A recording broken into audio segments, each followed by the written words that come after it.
Good evening, ladies and gentlemen. Welcome to the session on Borderlands, Writing from India's Northeast. The panelists are T. Bijoy Kumar Singh, Dhruba Hazarika, Janvi Barua, and it will be moderated by Mitra Fukan. A special thanks to our very own Bangalore-based author, Janvi Barua, originally from Assam, for planning and putting together this exclusive panel. T. Bijoy Kumar Singh writes short stories, poems, and non-fiction in English and Manipuri. He has 4 books to his credit, 2 Manipuri short story collections, and 2 books in English Manipur trilogy, and Ramu Prasad's Angels. He received the Katha Award for Translation in 2005. He is an active member of Northeast Writers Forum. Dhruba Hazarika was born in Shillong, inducted into the IAS in 2000. He is now the Secretary, Tourism and Urban Development Departments, Assam. He has written over 60 short stories published in various magazines and newspapers. His books include A Bowstring Winter, Luck, Sons of Brahma. He received the Katha Award for Fiction in English in 1996 and is founder member of the Northeast Writers Forum. Janvi Barua is a writer based in Bangalore. She has written Next Door and Rebirth, which were shortlisted for the Man-Asian Literary Award and the Commonwealth Book Prize. Mitra Fukan is a writer, translator, columnist, and classical vocalist who lives and works in Guwahati. Her works include 4 children's books, a biography, 2 novels, The Collector's Wife and a Monsoon of Music, and a collection of 50 of her columns, Guwahati Gaze. She edits New Frontiers, the journal of the Northeast Writers Forums. Thank you. Over to the panelists.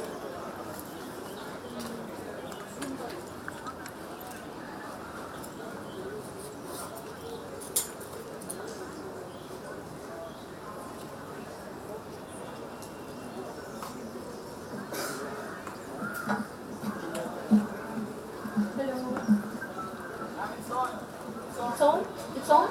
Yeah.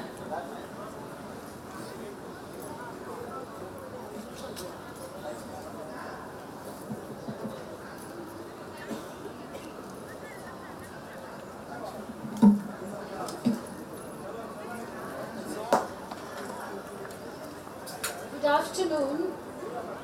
It's lovely to see all of you here.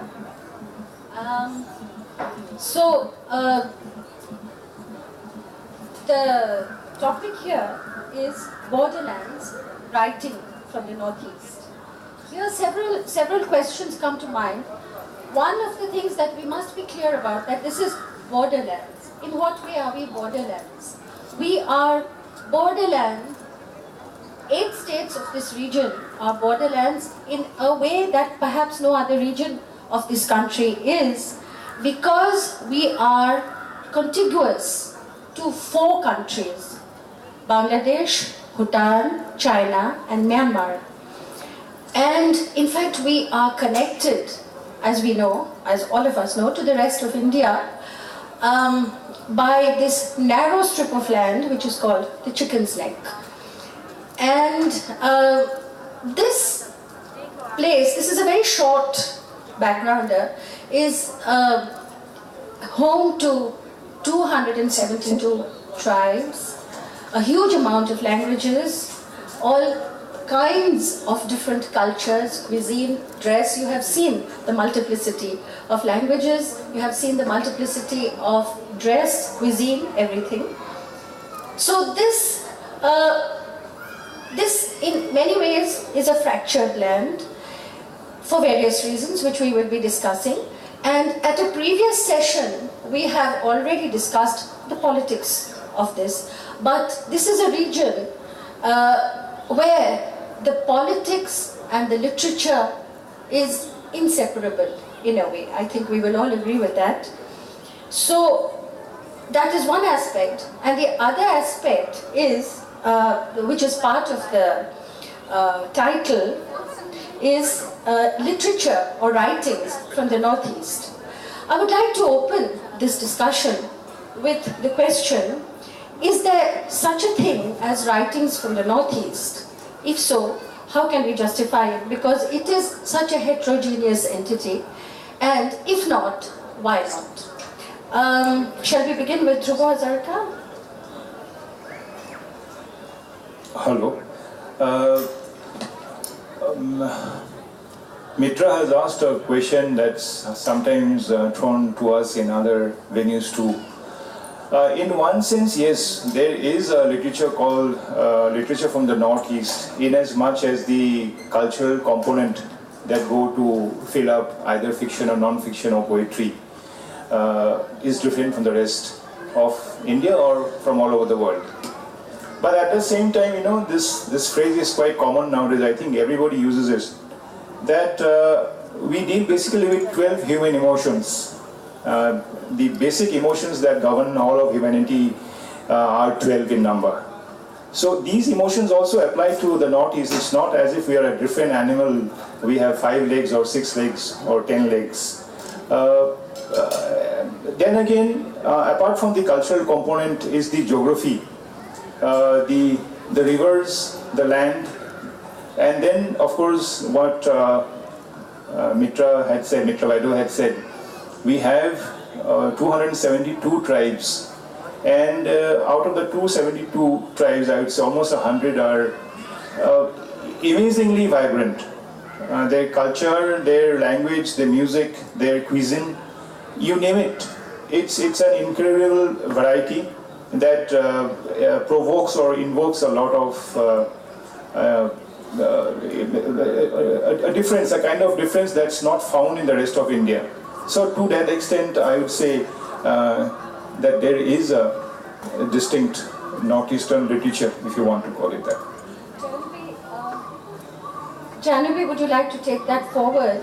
How does the fact of being from the Northeast, the fact of being from Assam, does it impact you consciously as a writer? I think before I answer Ruby Vaido's question, I'll just take Dhruva's thoughts forward. In that, the first question put to us was, is there such a thing as the Northeast? And a lot of us from the Northeast actually have a huge issue with that term. And I've always had a slightly different approach, a more practical approach, but a very politically incorrect approach. In that I have I'm not offended by the term Northeast. In fact, in a peculiar way, I think sometimes it works to our advantage. It has captured, in a sense, the imagination of the people away from the Northeast and has turned their gaze to the Northeast. And for the short term, for the time being, I think that's a good thing to happen. I'm not talking politically, that's a completely different issue altogether, but as far as our fiction is concerned, it has certainly brought us to the notice of big publishing houses. There is such a term as Northeast fiction, and a lot of us have been published thanks to that interest. Not only that interest, but partly because of that interest. And just like all other literatures, like Russian fiction, American fiction, Australian fiction, why not for the time being, and in due course, as our fiction matures, we will all stand on our own 2 feet. It's already happening. We already are being read for who or what we are. And as we mature, the term, the collective term will fall by the wayside and we will stand on our own. So I don't really have too much of a problem with it. I don't have too much of a problem. Yeah, okay. Going to your question again, Ruby Vaido, where you said, how does it impact? It certainly does. Wherever we are from impacts us to the extent it shapes us as people. And when we're writing, I think we're writing as a person, but a person with so many little feeds coming in from our childhoods, our music, our food, our books, our upbringing. So in that way, it does shape me entirely and informs my writing entirely too. Absolutely. In that way, I would think, to take this thought forward, I would think that who we are from the Northeast, we are from Assam, or Manipur, or whatever, any of the states. So we should not really have a problem with that, because that is what we are. We are from the Northeast. But that is not all we are. That is not the entirety of who we are. We are many other things as well. And also, I mean, there is so much that shapes us, so much about our land that shapes us. Perhaps we can talk about that a little later. In the meantime, Bijoy, could you give us the perspective from Manipur? Yeah. First of all, I would like to say that Northeast is a misnomer, because it fails to convey, or it fails to project the real picture of the Northeast. Manipur and Assam, these are the only two states which had very old literature. Others are written literature, I mean oral literature was present in other states also. And in the perspective of Manipur, Manipuri language is a very old language. It's probably older than many of the northern Indian languages which have been born out of Sanskrit. And the modern Manipuri literature is a gift of three devastating wars. The first one is Burmese invasion of Manipur in 1819, and destruction went scot-free for another 7 years, and people fled to Bangladesh, present Bangladesh, as Sylhet, Dhaka, then Silchar, to many places. Otherwise, Manipur is a place where the people never went out, and there was communication was very poor. Then we live in a valley surrounded by ranges of hills, and communication in those days were very bad. So people used to remain there only when the Burmese invaded Manipur. We were constantly fighting with the Burmese, but majority of the people, they never had a chance to go out of Manipur. But the Burmese invasion made them flee. So they had a chance to see the outside world. Then the second one is the British invasion of Manipur and annexation in 1891. Then the third one is Second World War. So we learned a lot from these three wars. So these three wars have given us and opened our minds, and writers actually, the openness is reflected in the literature. Since, Bijoy, you have been talking about the Burmese invasion, to which Assam was also subjected, of course, that region was there, which brings us to something which is, we feel a little, what shall I say, not disturbed exactly, but a little, uncomfortable perhaps. A lot of the writings coming from the Northeast these days, or, I hear people saying that, oh, this is Northeast literature, it must be conflict literature, it deals only with conflict. Is Northeast literature, if I may get to the point, is Northeast literature only conflict literature? Conflict, in fact, started, modern day conflict writing started only after the 80s. Earlier, the writings you will find nothing about the conflict. Conflict actually started in the 80s, and since writers, they can't escape from what is happening in the milieu, and they write what they know. We write what we know and what we imagine. That we can't write anything but what we don't know. This conflict is there, very much there. We are subjected to it, so it naturally affects our writing. So we can't escape from it. But still, it doesn't mean that all the writings from the Northeast relate to conflicts. Yes, that of course is true, but perhaps, Jahnavi, you would like to take this forward.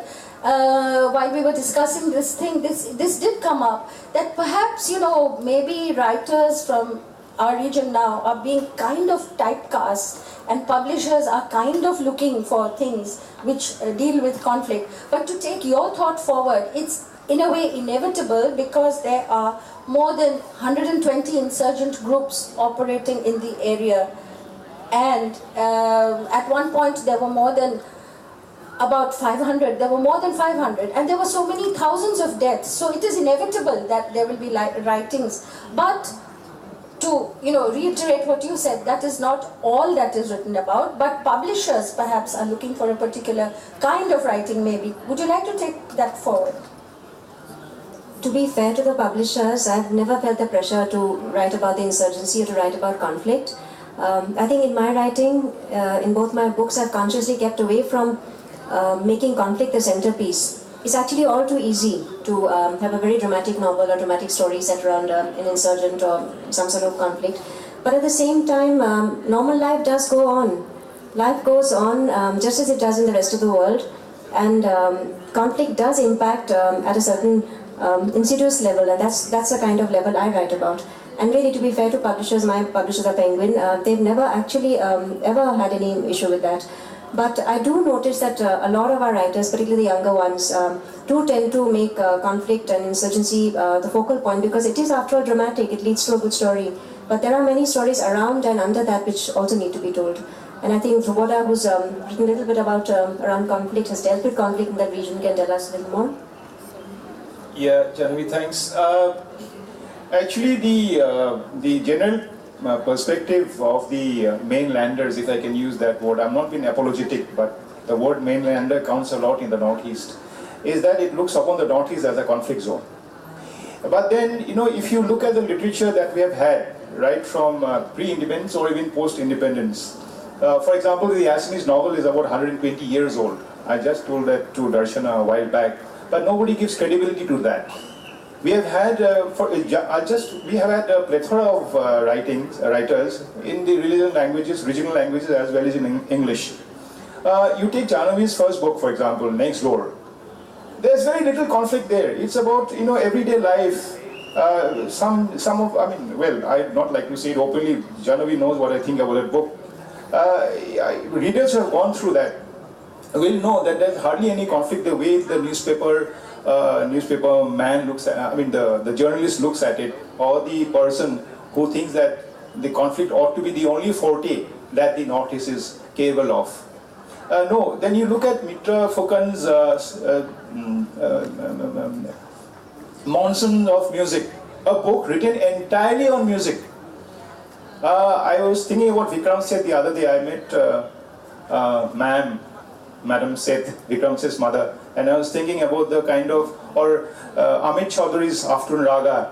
These are the kind of books we produce, and they are. I would not say this word bestseller gets my goat, because it's again a question of numbers and quantity. But if you look at quality, I think Mitra Vaido, not that I want you to pay me extra compliments by being the moderator here, but she's done a seminal work on that. And that's just one example. And I can go on and on, but somebody probably, Vijay will probably say I'm showing off because I got some more statistics than him. Malsumi, who's here from Mizoram, she's one in the audience, she's also a member of the Northeast Writers Forum. Eastern Iralu, who's in Mizoram, now based in Norway. James Dakhuma. These are legendary figures in Mizoram, in the Northeast. They are legendary because despite being in jail, James Dakhuma was a revolutionary with the Mizoram National Front for 2 years in Guwahati jail. He came out of it. He wrote a couple of books on conflict, and thereafter changed the whole thing about village life, about a woman's attempt to come from the rural areas and adjust in an urban household.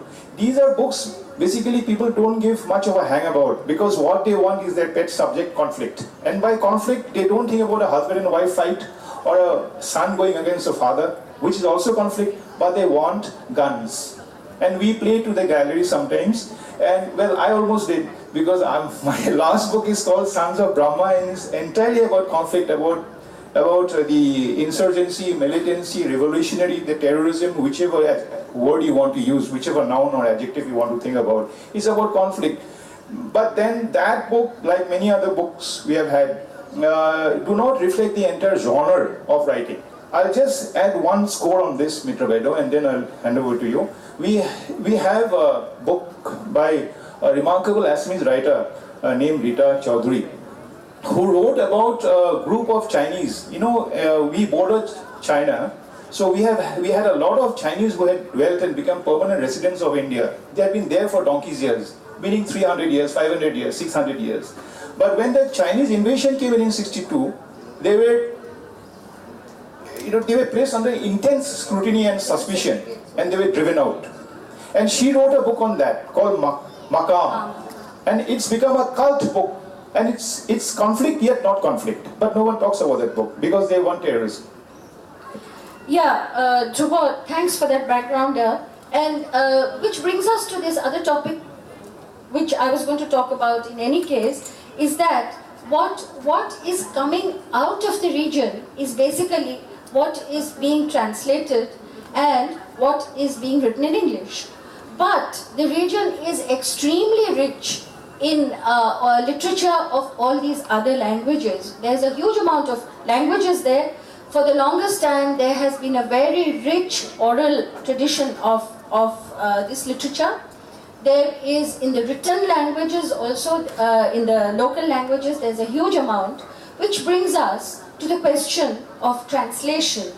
Okay? There is always a politics of translation. I'm sorry to say this. What is it that translators choose to translate? What is it that gets translated?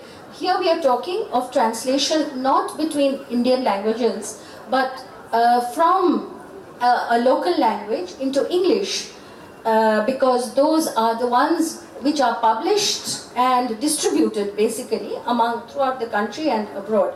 So when it comes to translations, what is it that comes out, and what are the, there's such a richness and diversity of books coming out from the region, and why is it that very little of this is seen in translation outside the region? Would you like to take this forward?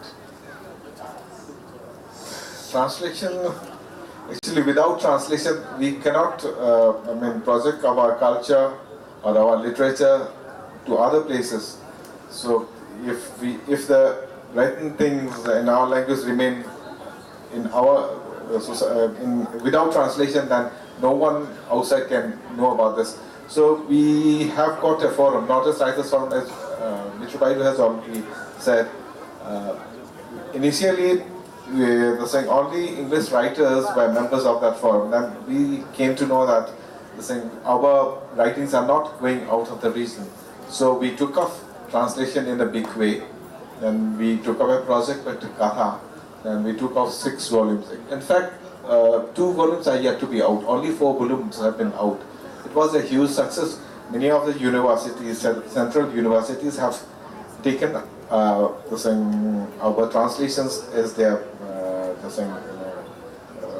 India syllabus. Mizoram University have taken up every year. They are taking off. I think every term. every 2 or 3 years they change their syllabus, and they have taken in our translations in their syllabus. So like that, I think we are doing our job. But still a lot more needs to be done in the area of translation, I think. Which again brings me to another point about the writings in the Northeast, in which the English language plays a very, very important part. Okay? Because English in the Northeast occupies a place that is very different from what it occupies in the rest of the country. And many first-generation writers, before there was oral literature, many first-generation writers are writing not in the local languages, but in English, for various reasons into which we will not go now. So this importance of writing in English in the region, and how it has a fallout on the way it impacts us as writers. Could you perhaps take this forward?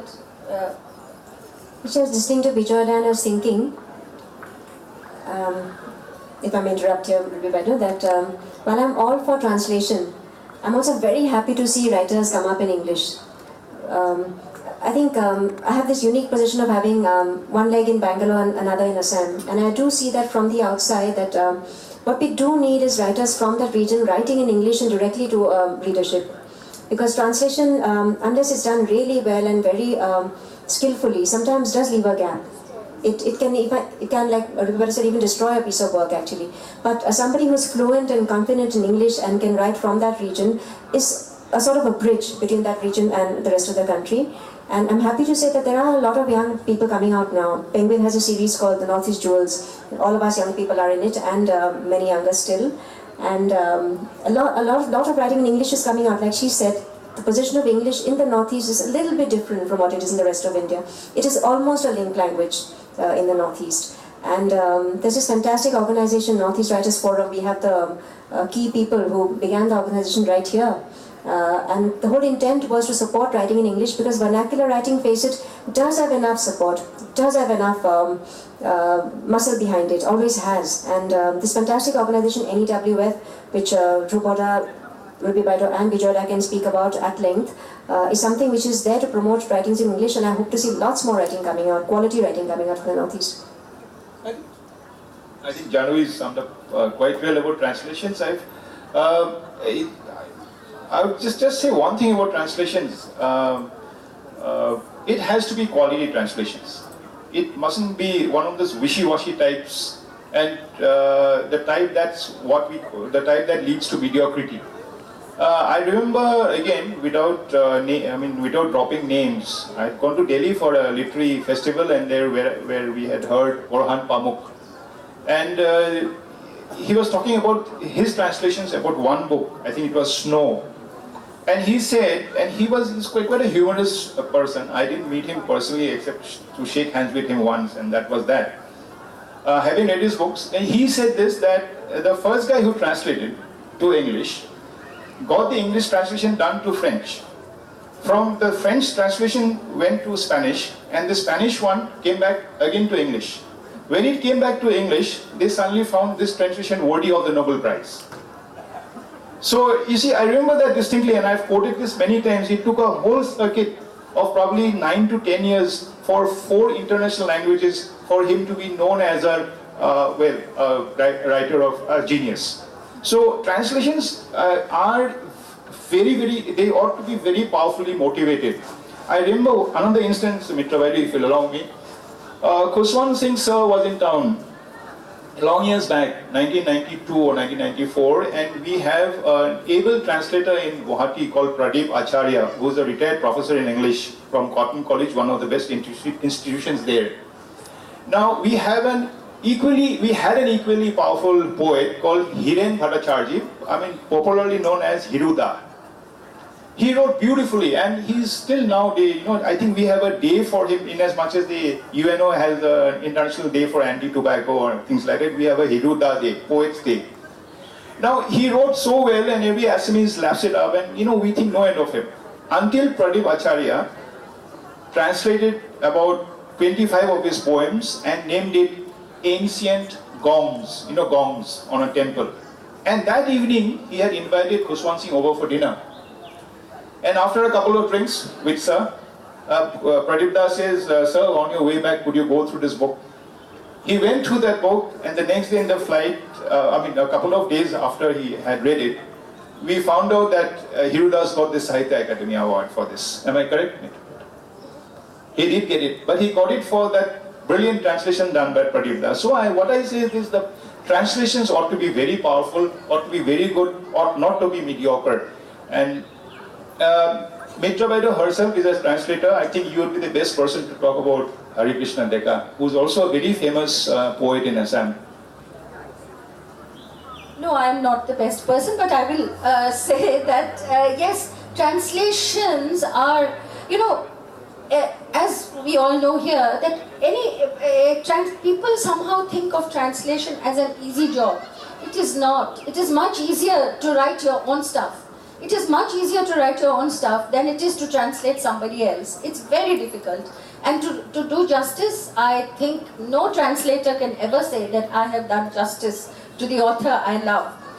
But I think something about cultural transference, and this is where, a lot of writings from the Northeast have been ill-served by translators, if I may put it that way, by having very pedestrian translations, and you don't get the spirit of it.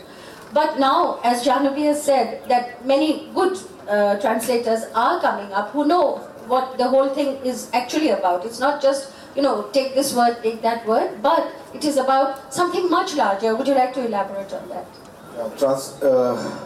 As Mitra Vaidoo has said, translation is much more difficult than doing our own work. Because I think we have to put in 10 times more labor than we do our work. In translation, we are not only translating what is written, but we are also we are also translating a part of the culture.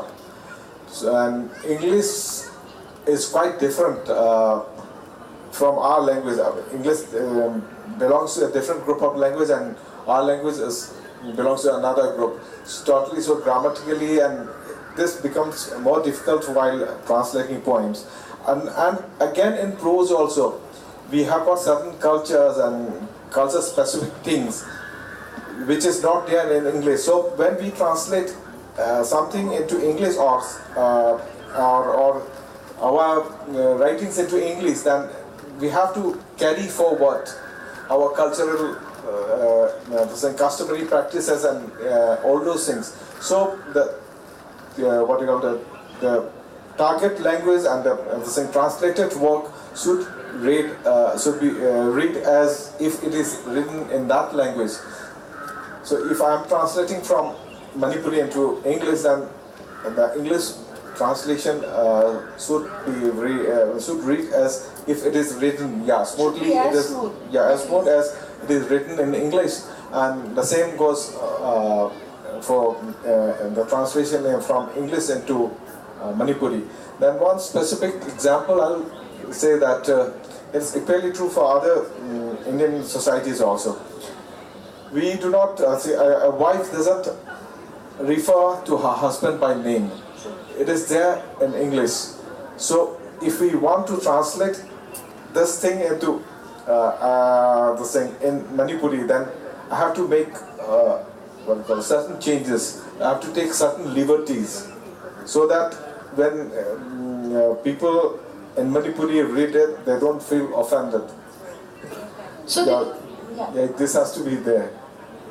So basically the translator has to tread that fine line between two cultures, two languages, two sets of, between the reader and the writer, which is, it's a challenging task, but happily many good things are being done now. If we may move on now, because on this panel with me today, I'm really happy to have such luminous writers. So if we could perhaps, how did you get started? Why are you writing? When did you start writing? Why did you start writing fiction? And why not something else? Janhavi, perhaps you can set the ball rolling. To go to seniority and ask Robata to start. Seniority. I think I like to lie a lot. This is, it comes natural to me, lying. My mother asked me in the morning when I was a kid, where did you go? I said, I didn't go with my girlfriend, I went somewhere else, things like that. So one grew up lying, and I think I took to it naturally. The better the liar you are, the better the fiction writer you are. And that is putting it a bit lightly, and I'm not giving the due respect that fiction deserves. But on a more sober note, you see, you become the writer as an offshoot of the reader that you are, I feel. So I was happier with fiction all my life. Right from, we grew up with Enid Blyton and Beagles, and later on James Hadley Chase and Edgar Rice Burroughs, and you name it, Alistair MacLean, thereafter Graham Greene and John Le Carre and all the rest that make you feel good. So because you love those fiction writers, you began to think, probably you could be a part of their shadow. And you began to lie too. But that lying, that fiction writing was based, again, I think in the last session somebody had talked about realism, based on realism. This is more on academics, which I'm not good at. Not that I'm good at fiction too, but then at the same time, it came just like that. One didn't have to think about it. And it was born out of the reading that I had done all my life. And the first fiction I wrote when I was in school, it was a small novel. Nowadays they call it a novella. I had given it to my brother. And he said, it's not bad. It's about a guy coming into town, a man coming into town. Because his father was insulted 20 years back, and he wants to get revenge on the person who had insulted his father. So I don't know how it came about, but I had written that on my an exercise book in school and showed it to my teacher, Brother O'Brien, and he says, okay, Dhruva, keep on doing this, let's see what happens later on. And then, one after the other, it led on, and well, you're a fiction writer, you're a liar. Yeah. I have to counter Dhruva, not all writers are liars, so not good liars anyway. But I'm an accidental writer. I think I came into writing by accident. I used to be a doctor in one lifetime, and sitting at home for a while, I began to write. And why I write? Because I like to write, I want to write. I love writing, it makes me happy. And that I can see the writers around me looking at me very dubiously, because writing is a very sad task, it's very depressing. It doesn't really make you happy all the time. But when you do hit that sweet spot, it makes me very happy, it makes all of us very happy. How did the writing journey begin, start, and how did it carry on? Accidentally, I wrote a few short stories. I sent one into a British Council competition. It won a first prize, and part of the prize, apart from the nice fat check, was Charles Wallace Trust Fellowship, which sent me to England to study creative writing, and that really turned my life around. I didn't learn very much on that trip, I must say, but it sort of made me feel that what I was doing was right. That there was a group of people out there who wanted to speak their minds, to write, and I felt very much part of that world, and felt very engaged with that world, and felt very happy. From that one story, which went into a Penguin anthology, came an anthology of my own short stories called Next Door, and followed up by a novel called Rebirth, and I'm struggling to finish my third book. All of us struggle to finish, so I'm in that struggling stage right now. That's been my journey. Bijoy a little bit, and I think they are showing the time already. Okay. So, like Janavi had said, I'm also an accidental writer. By profession, I'm an electrical engineer. So some those things which I see around brings me, some of the things. So I'll read out a poem. I think it'll explain how I became a writer. In fact, I write short stories. I've written some poems, and fortunately, one of my poem has been translated into Marathi, and some of my stories have been translated into Telugu and Malayalam. I write in English, even though I don't speak English at home, and in office also when I am at Imphal, we never speak English. But still I started writing in English because I love reading in English. And I started writing in Manipuri only after some of my friends suggested that I should also write in my own language, my own mother tongue. So I'll read out a poem which will tell you how I started writing and my journey as a writer. I once was, the name of the poem is In Search of Lost Soul. I once was a proud owner of a petite soul, the owner of a fragile heart. I could feel love, pain and compassion. Once I saw a woman, a helpless woman with a child in her lap, tears rolling down her shrunken cheeks, watching people dismantling her roadside tea stall and crouch upon government lane. Hammers bludgeoned, pulling the stall apart. I, helpless like her, stood watching, dumbfounded. Its blow of the hammers reverberated in my heart. Unknown to her, a feeling of compassion engulfed me. On the plot across the road stood a majestic building, also built on government land. The owner, a handsman of a minister, was standing at the gate with a pleasant smile on his lips. Again, I saw two boys in tatters, not more than 9, carrying rucksacks slung over their shoulders. They were rummaging in garbage heaps for bits of plastics and metallic objects. Rag pickers they surely must have been, looking for anything worth selling to scrap dealers. Their innocent faces caused a tumult in my heart, and I wrote a story of the two boys, a fiction. With it, I embark on my journey as a writer. The sight of women selling vegetables at the roadsides, braving chill wind, scorching sun and thunderstorm, to eke out a living in this cruel world, being chased away like dogs by government lane, saddened my heart, and I shed silent tears for them. I had thought if I could do anything for them, I would be happy, the happiest man in the world. Fed with daily dose of news, of bullets planting scarlet flowers on human bodies, of protectors turning predators, of ravished women and children, of false promises made by politicians, I now have become immune to love, pain and compassion.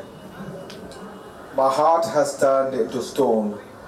In this land where olive greens sway at the roadsides, where trees once stood, where wails have become melodious songs, where dead bodies litter the paddy fields, where undulating waves of paddy plants once played in the evening breeze, where venality has become a way of life, soul has no place. I have become a mechanical being, unable to feel love, pain and compassion. Every morning I scan pages of newspapers, searching for my lost soul to soften my heart once more. Then everyone will agree. Actually, This is absolutely. Yeah. That why and how I do write. I write for myself because I don't know what others like and dislikes. So writing gives me immense satisfaction.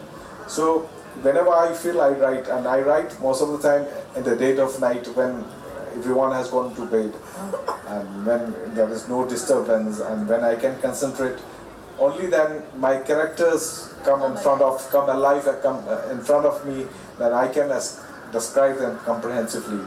So I write for myself, and yeah, if the readers appreciate my writings, then I'm fortunate. Yeah, that's. So thank you. I think that speaks for all of us. That is exactly why people write. Some questions. Yeah. Oh, 2 questions. All right. So please, is there anything that can?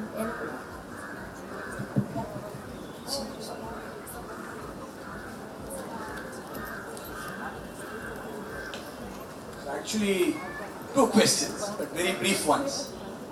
First is for, all of you have cautioned against bad translations. So for some of us who don't obviously have to read the translations into English, can any of you recommend a good anthology of writings from the Northeast? Prose and poetry. Yeah. Actually, our Northeast Writers Forum, about which you have been hearing again and again, we have this huge project with Katha, in which I won't say all the states were represented, many languages were represented, and they have brought out volumes. Katha, stories, Heart of the Matter is one, in which short stories from the states are all given. There is drama, 1 volume of drama and novella. There are several folk tales. As you know, folk tales, we are very rich in folk tales. There is volumes of folk tales and also folk tales as children's stories. So I think if you go to Katha publications of say about 6 or 7 years ago, you will find them. Okay, thank you. Then one more addition to that. The Oxford Anthology of Writings from Northeast India. Two volumes are there. Volume 1 is fiction and second volume is poetry. So this, Oxford, I think it's available now. It was first published in 2011. That should put you on the way, and then more will come. Some more?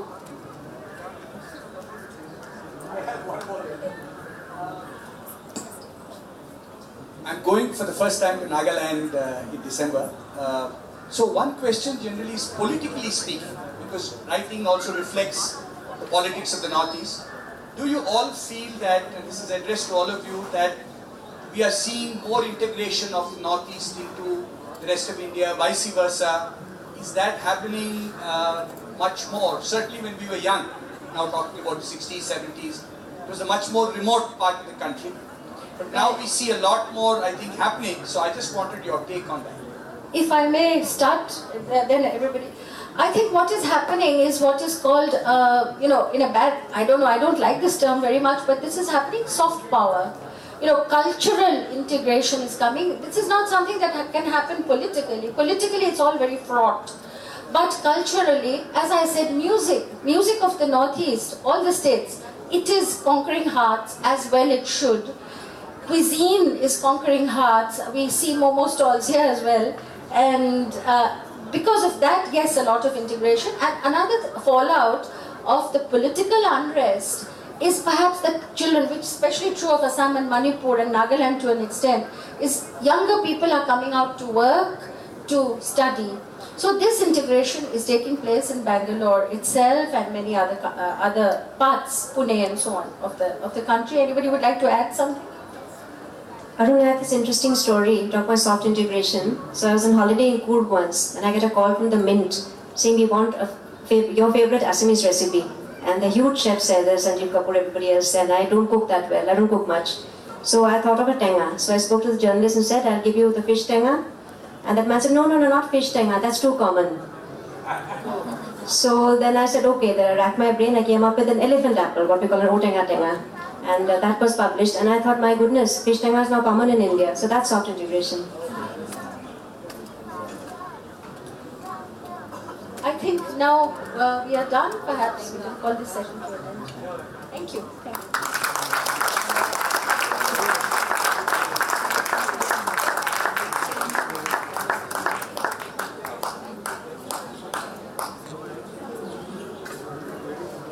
Thank you.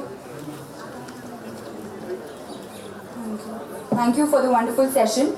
I request the panelists to please sign the PLI.